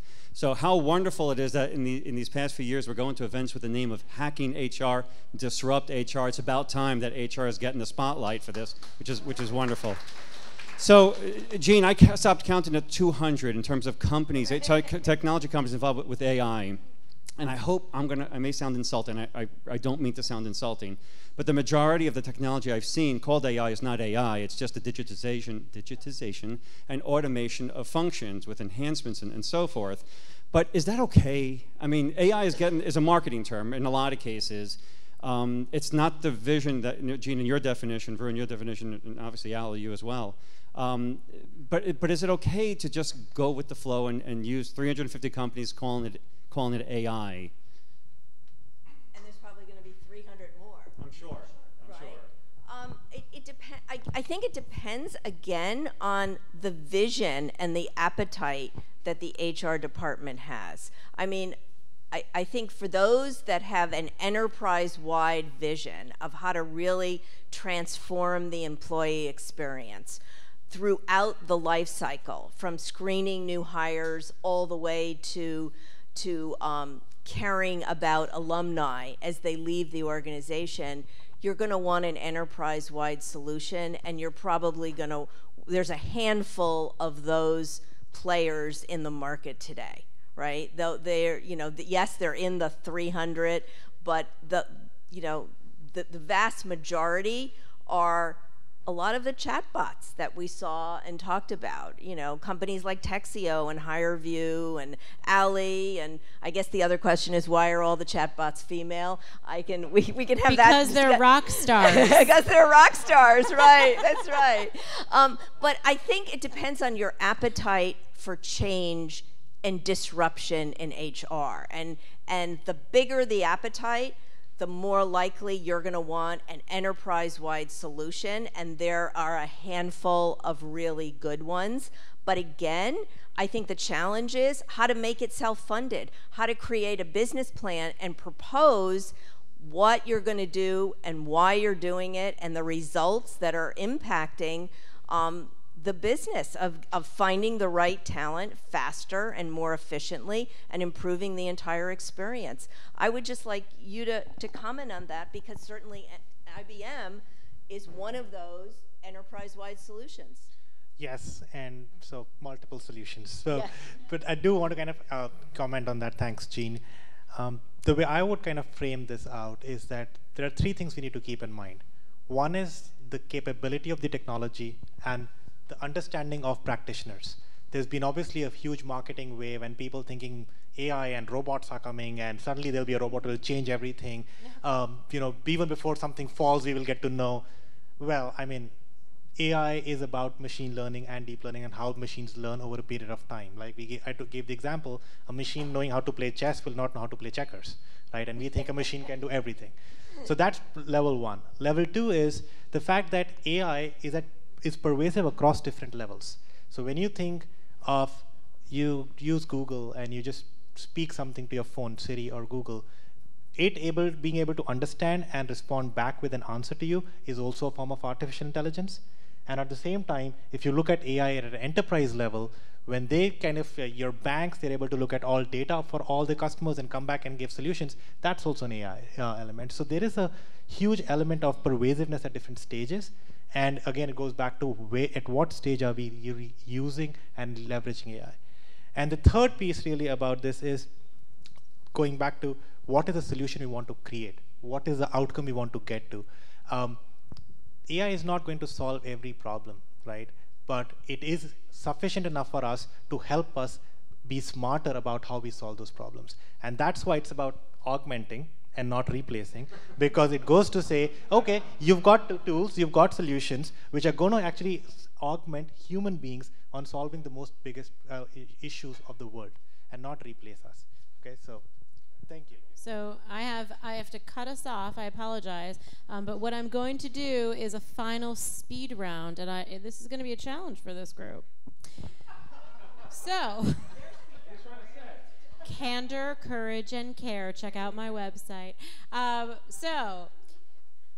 There's so much great content that we covered this evening. It is so, I know my mind is spinning, and I'm sure many people in the room as well. I'm going to ask you to go down the row, and you have 5 seconds. 5 seconds? Okay. 5 seconds. So Wait, you have to hear the question first. Hold on. Right. The question is, for the people who've joined us tonight for this conversation, everyone's going to go back to their office or their respective workplace tomorrow, and they've learned so much about AI. But what can every person here do tomorrow morning to get started on their path? Ariana Huffington, she was not a programmer, but she saw that our news delivery system would change. It's not that we have stopped reading news. We actually consume much more news. She just knew how to take advantage of that turn. So don't be Blockbuster Video and don't be Borders Bookstore. start learning. You don't have to become a programmer. You don't have to do Python programming. Learn about the business sides of it. 2 years ago, we created all these courses, AI in marketing, AI in supply chain. That's for people like you. Use your noggin and start to perceive your content of what's full of hype and garbage and what feels more legitimate from more legitimate sources, and start to read more content like that. Simple. Dream big, start small. Well, coming after that, I think curiosity, right? So go out there in the morning. You've learned a lot of things today. Go back and see what you can start with. Start small. Hopefully you'll start dreaming big after today to see what's possible out there, and start small, pick up any one thing. Ask yourself, how can AI mirror the very best customer experience you've had and bring that into your workplace? Imagine a future. Imagine a future where you get into work, you turn on your computer, you look at your screen, and your desktop is a dashboard of every single thing that's happening in your organization relative to people in one place. That's what's possible with AI, and it's in real time and updated. I'm wildly impressed by this panel. Thank you all so much. Thank you for your comments. Thank you so much, everybody. Don't leave yet. Give me 1 second. We have still this thing to do. Thank you, everybody who connected on the Facebook Live. We are coding that one right now.